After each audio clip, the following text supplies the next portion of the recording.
All right, great. Hi, everybody. Today I'm talking with the guys from Temple Balls. Great hard rocking band out of Finland. Whose new album Pyramide is set to be released on Frontiers Records on April 16th. So awesome, man. Thanks for joining today. Thank you. Thank you so much. You bet. Um, so this is your third album, first on Frontiers. How did the relationship with Frontiers come about?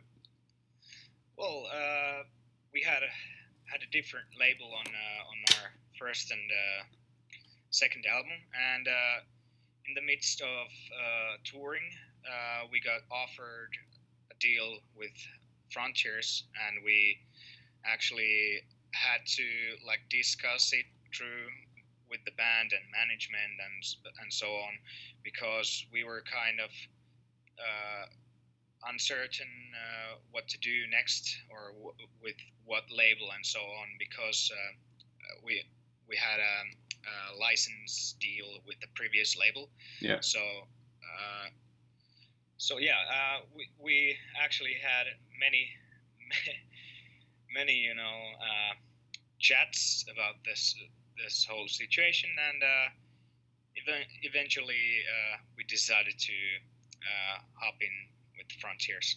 Yeah, well, I mean, definitely they're the leader in in the revival of rock music these days. So Yeah, I think you yeah, chose definitely. wisely. So have you noticed any difference between the support you're getting from Frontiers versus what you were on from your original label? Well, Frontiers is a big label, and the previous we had, it's big label, but it's still like indie label, like small upcoming bands. They are trying to like put up, uh, like push forward newcomer bands, which eventually will go to a bigger label or something, Oh, something okay, like that. So okay, yeah, we have seen some difference, obviously, since Frontiers is releasing worldwide, yeah. and yeah, like the numbers and comments on YouTube are have been raising, and also numbers on Spotify have been raising really well, and yeah, hopefully after this pandemic is over, we can gather more fans by touring as well. So I'm looking Yeah, forward absolutely. to that, because right now I think the hype and all is kind of getting a little bit wasted, Well, for sure. Yeah, I mean, since it's we can, it's. I yeah, mean, it sucks for any like especially any young band coming out now with COVID, yeah, who have an awesome product. Your new album is absolutely fantastic from start to finish, and certainly you wanna grow that base any way you can, and certainly the live yeah. shows are obviously a big part of that. So. Do you guys have anything set up in terms of live shows yet for this year, or is it still too early for you? Uh, well, we have had a few shows, and yeah, they they have all been cancelled or postponed. Yeah, And yeah, I think right now we have a couple of club shows coming up in Finland this summer or late this spring, yeah, but I'm not necessarily sure that they will actually happen. So yeah. Well, fingers I crossed. think that next probably sure thing will be the tour with Heat and Reach, starting late this fall, like in October. Oh, okay. So yeah, Okay, well, excellent. Well, hopefully by then there'll be enough people vaccinated and stuff that hopefully, yeah, yeah, enable it to be more open, right? Because yeah, exactly. you have a sound that is obviously would be awesome live with that. You always bring a lot of energy, and so I would imagine that you and the rest of the guys in the band are kind of missing that environment. Yeah, totally. Yeah, well, hopefully we'll get back to that sooner rather than later. So on Pyramide, that's your third album. How would you say the band's sound has evolved since the first album to now your third?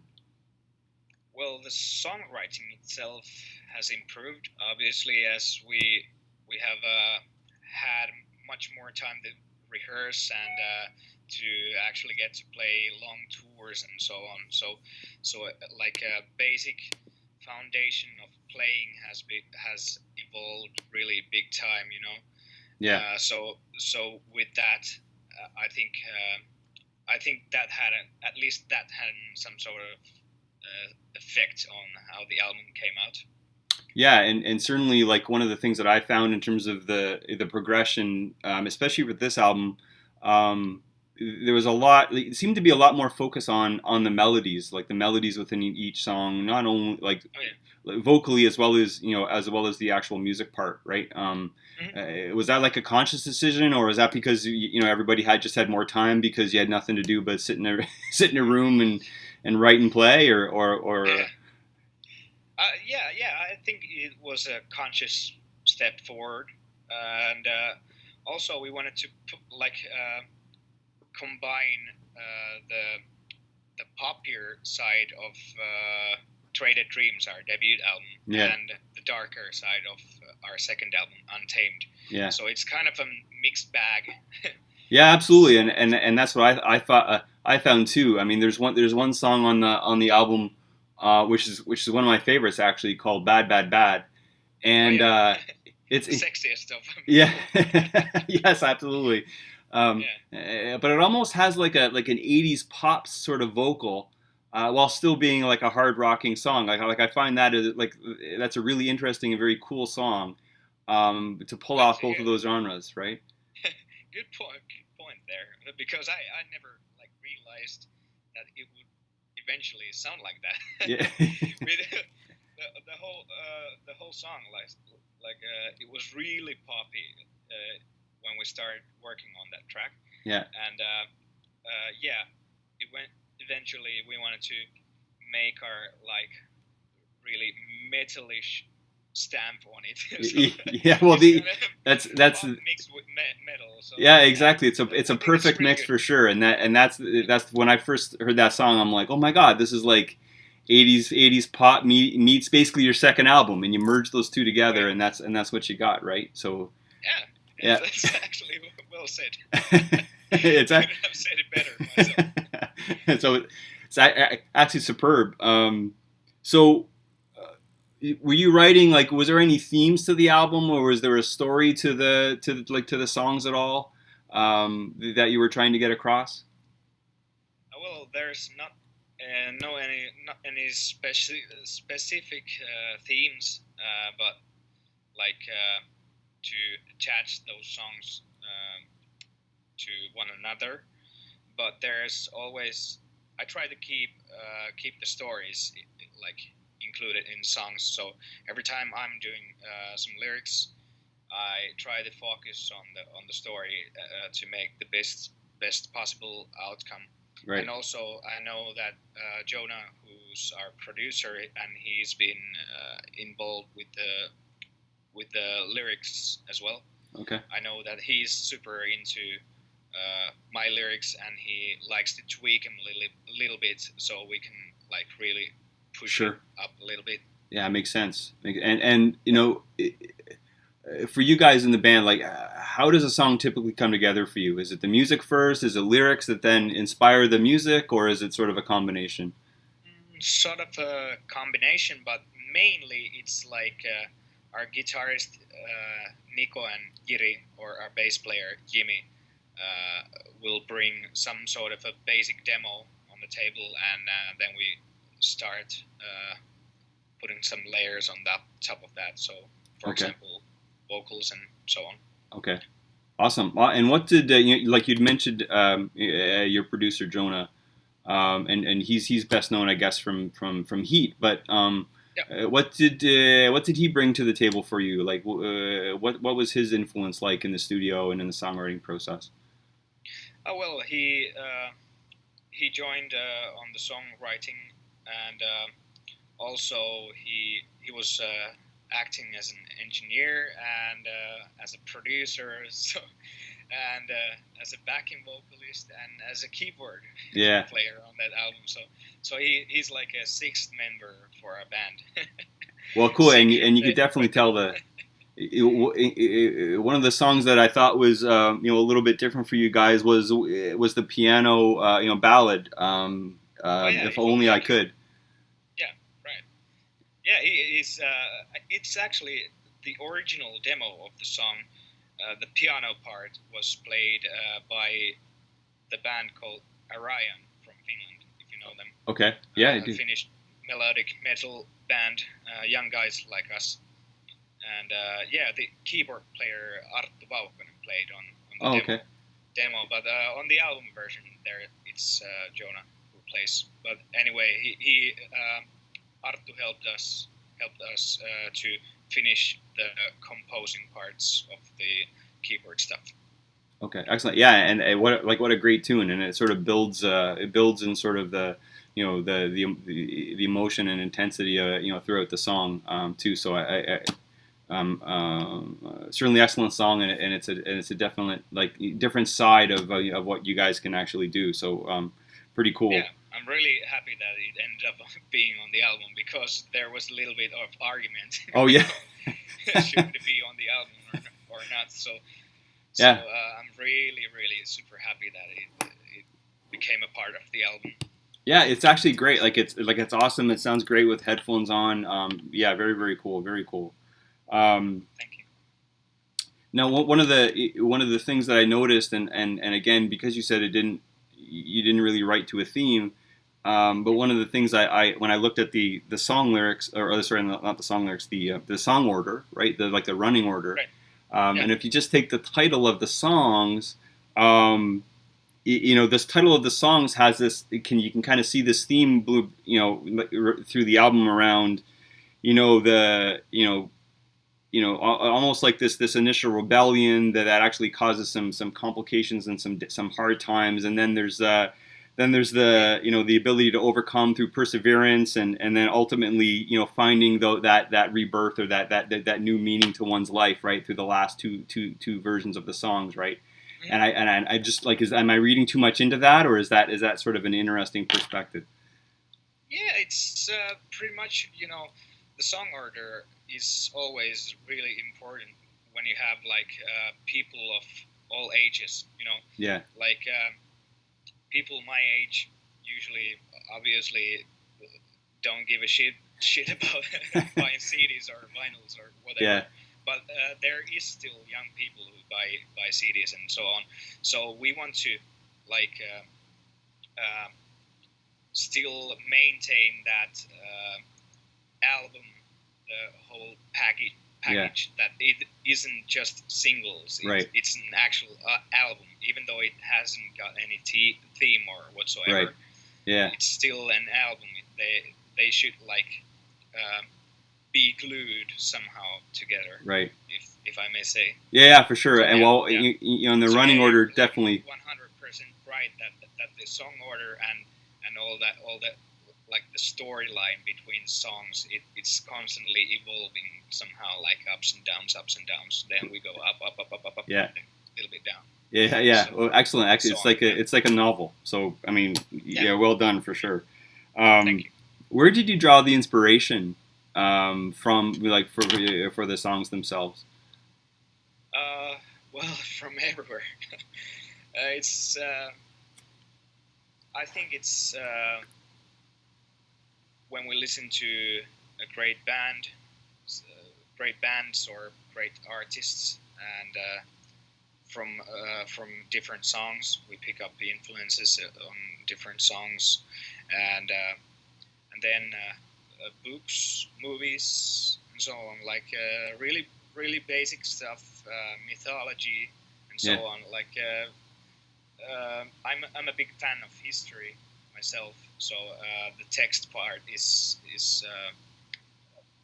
really frequently it's about history or something, some things which happened on right. historical event or something. Okay. For example, Heart of a Warrior is about Roman Empire and such stuff. Yeah, very cool, and you can definitely see that in the lyrics. You'd kind of get that vision in your head, and that's what you were singing to. So, very cool. What are some of your own personal influences? my own personal influences, the rock giants, for example, Van Halen. Yeah, then there's all of those classic rock bands, such as Deep Purple.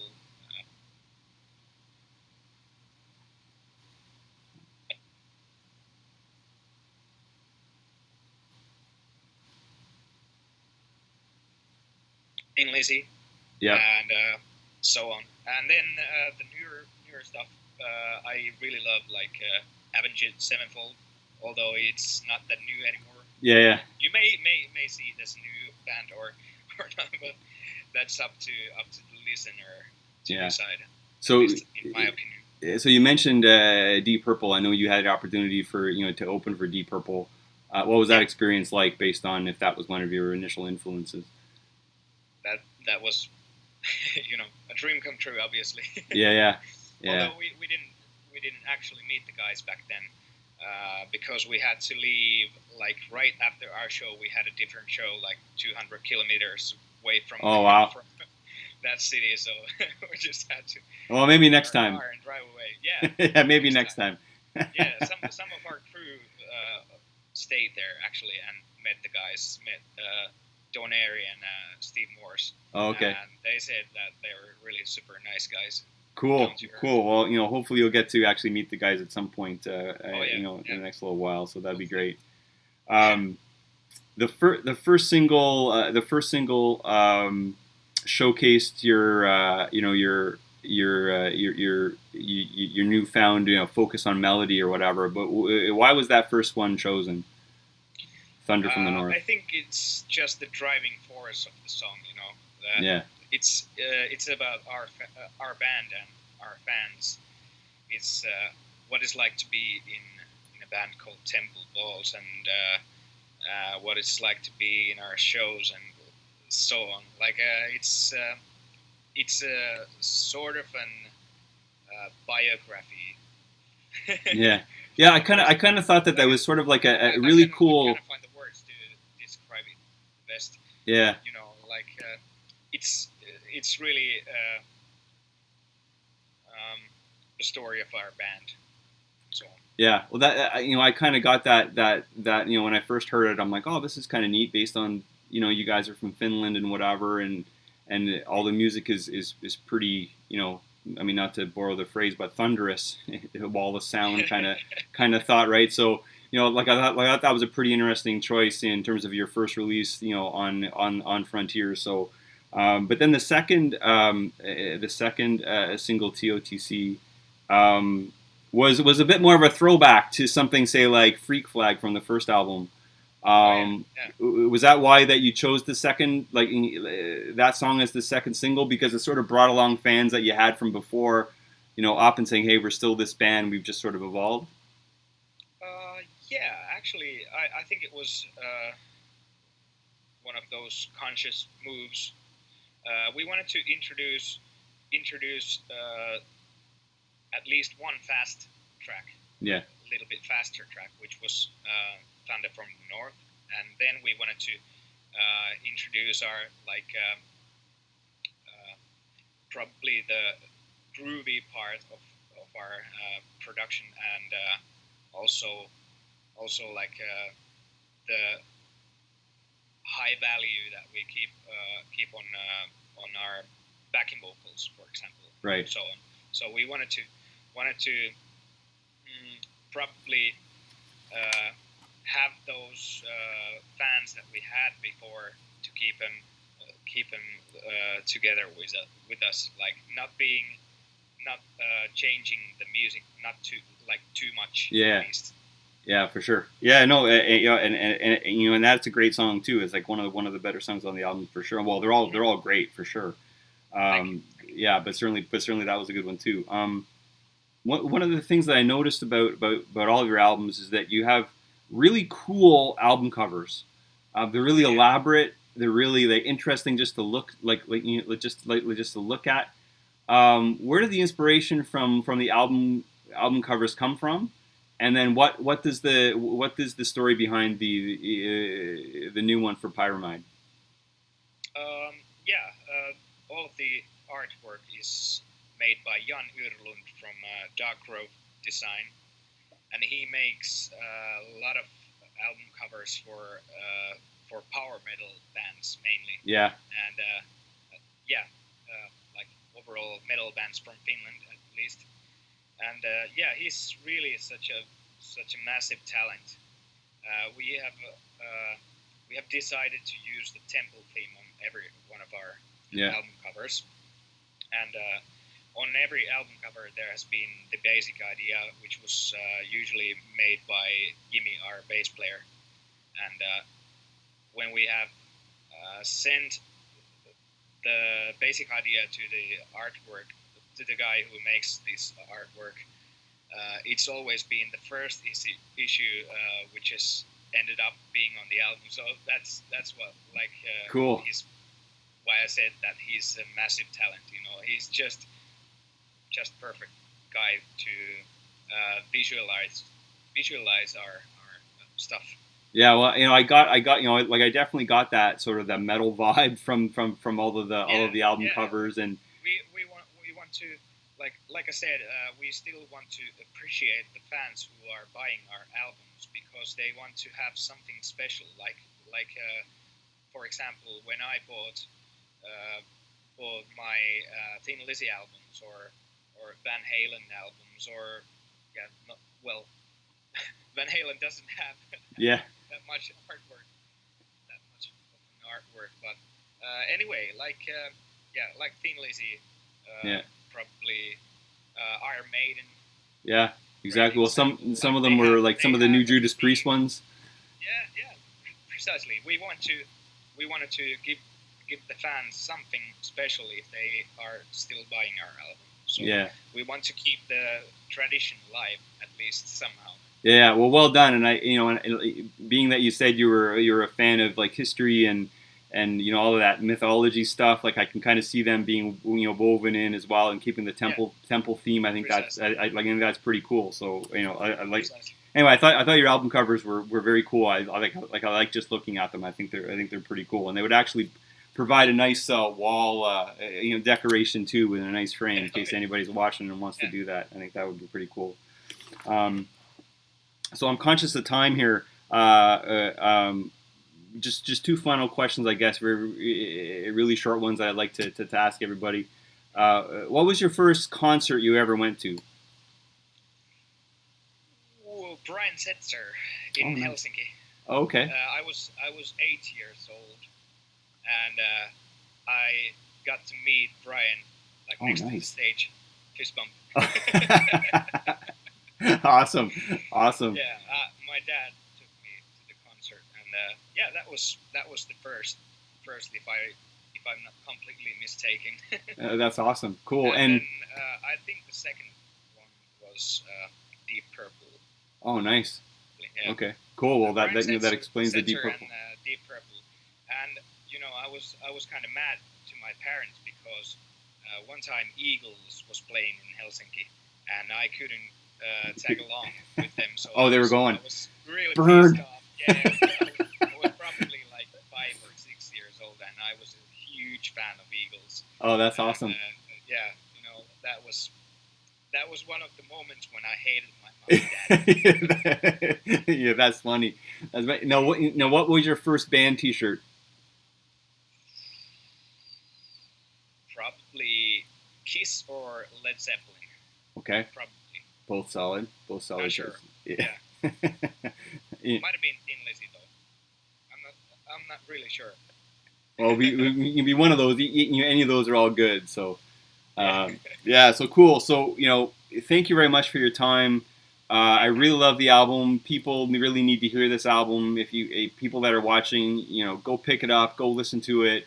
They have great artwork, so you'll be able to use it as a poster for your wall. It'll be absolutely fabulous. So thanks a lot for your time. Hey, thanks for asking. Yeah, for sure. And I had a bunch more material that I was going to ask you as well. So maybe we can do this another time because it was pretty awesome. Surely. And certainly for people that are watching, Remember to like and share the post, and like and subscribe to the YouTube channel, because together we can get out the word that rock and roll is definitely not dead. There's some awesome music out, and Temple Balls are definitely one of those bands that are delivering it. And until next time, be safe and be well. Hey, stay healthy.